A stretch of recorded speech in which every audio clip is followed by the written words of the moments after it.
I woke up to alarms blaring in my cryopod. Before I could even figure out what was going on, the AI system slapped me into a Mark IV spacesuit and ejected me right out of the ship. That's when it hit me. Our mining vessel, the Polaris, had taken a direct hit from a meteorite.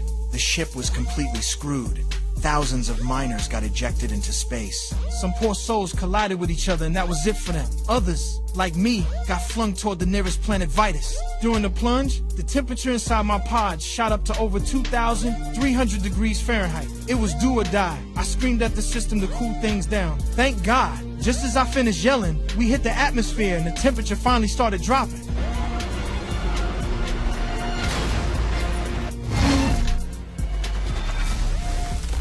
After touchdown, I'd barely crawled out of the pod when the whole thing started tumbling. I accidentally tore my suit and scrambled like crazy to patch it up with some sealant gel. Oxygen at 42%. I stepped back into the pod and called for Leonard, my AI assistant. Leonard was tracking the Polaris's position when suddenly a streak of fire blazed across the sky. I squinted, it was debris from the Polaris. The ship had crashed. The shockwaves sent me flying several yards. Lucky for me, I was far enough from the impact site that I just ate dirt instead of getting vaporized. Leonard informed me that the Polaris had traveled 1.5 trillion miles from Earth and we were nowhere near our destination. We'd landed on an uncharted planet. As the first human to set foot here, I had naming rights. But who gives a damn about naming a planet? I just wanted off this godforsaken rock. I fired up the comm system and desperately searched for my crew. I yelled until my throat was raw. Nothing. Not a single response. Leonard reminded me that this planet had only 2% of Earth's oxygen levels nowhere near enough to breathe. If I couldn't find an oxygen source fast, I'd suffocate. Fear flooded through me, but I knew I had to pull it together.